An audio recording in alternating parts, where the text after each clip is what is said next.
Well, howdy there, Internet people. It's Bo again. So, today we are going to talk about why they're going back north. Because a whole bunch of questions have come in about this. They're all phrased in different ways. But that's the question, is why is that occurring? So, we'll talk about that. And then we will talk about a completely unrelated question that has come in a number of times. And even though they're totally unrelated, they link back to the same videos. So it would be weird to do them separately. Okay, so the news. Israeli forces are having to go back north into northern Gaza to go after groups of Hamas fighters, saying that they're regrouping there. And the question is, why is that happening? Because these are areas that, were cleared or secured. The reason it's happening is something we have talked about before. And maybe people are ready to hear this now. This doesn't work. The overwhelming force trying to do it conventionally. It doesn't work. It never works. Most times, when you are talking about this kind of conflict, the smaller force, their goal is to provoke the establishment force into an overreaction. That's what they want because it helps their side. I know looking at that scene, that's hard to imagine. But the video that will be linked down below. There's a few of them. There will be 3. One's from the 7th, the 8th, and the 9th. The one on the 9th gets into this in detail. But when that overwhelming force occurs, it helps force generate. They get recruitment. The sympathizer becomes active.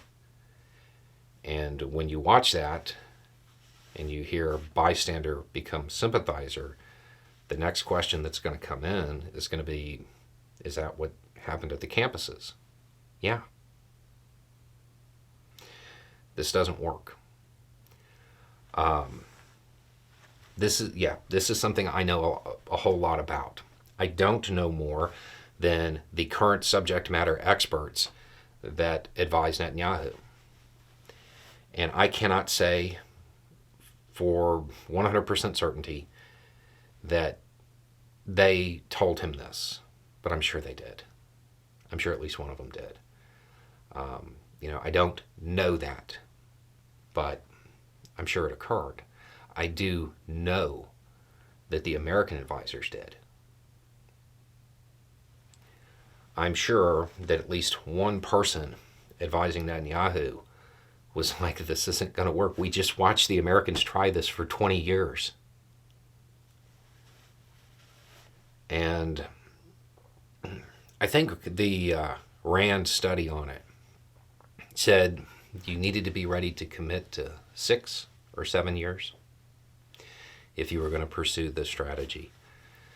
And understand, once you start playing whack-a-mole and chasing them around, you get locked into it pretty quickly.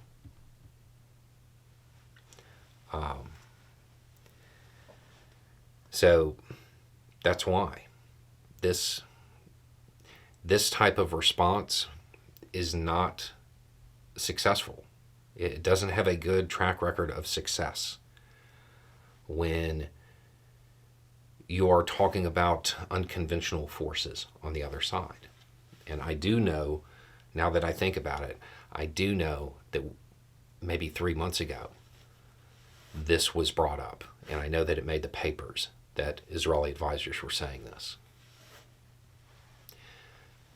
So with this in mind, it didn't work up north. It's not going to work in Rafah either.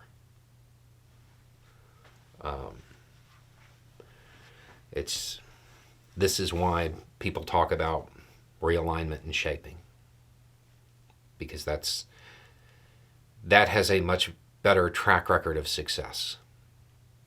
getting them to the table that way. Now, the other question, in a recent video, I said that early on, I decided I was just covering the foreign policy stuff and I wasn't going to provide a lot of other commentary. A whole bunch of people asked why. The simple answer is y'all told me to. I mean, not directly, but if you go back and watch those same videos down below, again, 7th, 8th, and 9th, they're all built off of questions from y'all. And I think it was the 8th. I could be wrong about that. I was talking to other people on YouTube, and everybody was talking about the questions that they were getting. I was the only person getting questions like this. So I figured that meant that I should probably answer them.